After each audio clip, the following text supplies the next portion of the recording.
ана деген мектеп. Сол мектептен бәріміз шыққанбыз. Сол мектепті шамасы жеткен адамның көпшілігі көреді.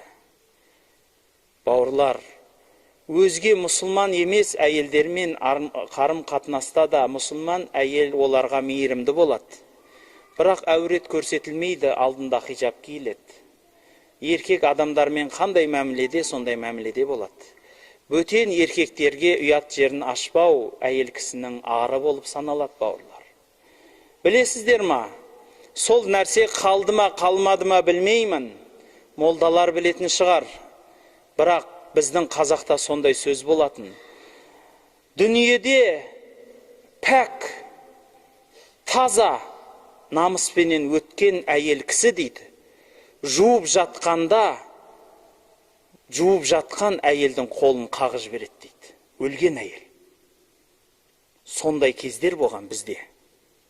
Бұл біздің қазақта соны бар нәрсе дейді.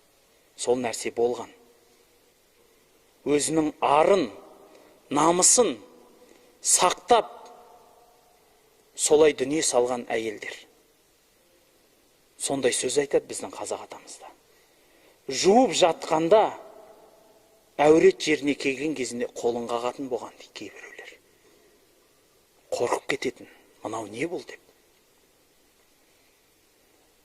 Бауырлар, өзінің намысын сақтау.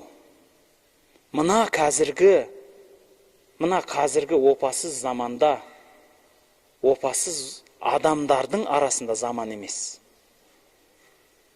Өте ауыр, бауырлар. Қанша қарындастарымыз бар, ар намыс ұят дегенді білмейтін. Жаз келе жатыр, әуретін жаппайтын. Қанша атана бар, өзінің қызын жалаңаш қылып сыртқа шығарып қоятын. Тойға апарса әдемі қылып жалаңаш қылып шығарып апарады, той көрсін менің қызым деп. Әйелдер бар, жалаңаш киінеді сыртқа шығып. Сөйтіп басқа еркектер көз салу үшін шықтың ба, сонда десе тағы намыстанады. Мен әдемі болып шықтым, жұрттар маған қарау үшін емес дейді. Сонда әдемілік деген тыр жалаңаш болу екен ғой.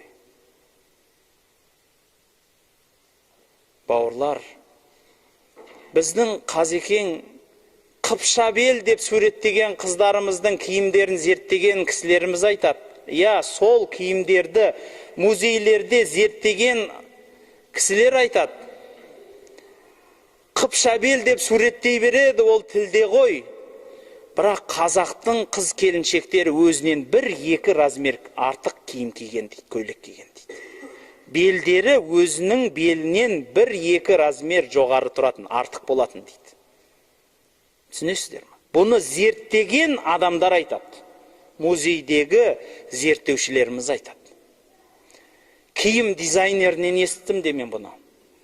Қазақы киім дизайнының білімін, оқуын оқып жүрген кәдімгі зерттеуші мұғалима кісілер айтады осылай деп. Көзімізбен көріп осындай біліми, ғылыми тексеру жүргіздік.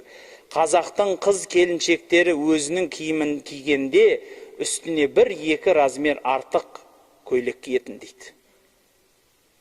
Үстіне тылт етіп киетін, хижаб киетіндер де бар.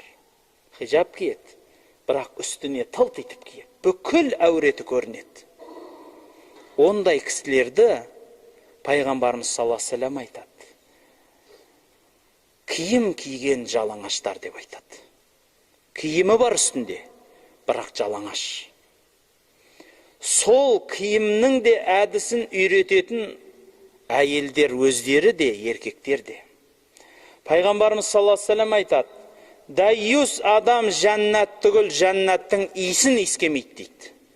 Ол кім, я Расулалла дегенде, өзінің қызы, әйелі, әпке қарындас, анасын жалаңаш болуына риза болған адам деген. Мен айтпайым соғысыңыздар деп. Жоқ. Бірақ тәлім беру, үйрету, сол дұрыс еместігін түсіндіріп, соған сондай қисық киім кигенге риза болмау мұсылманның міндеті.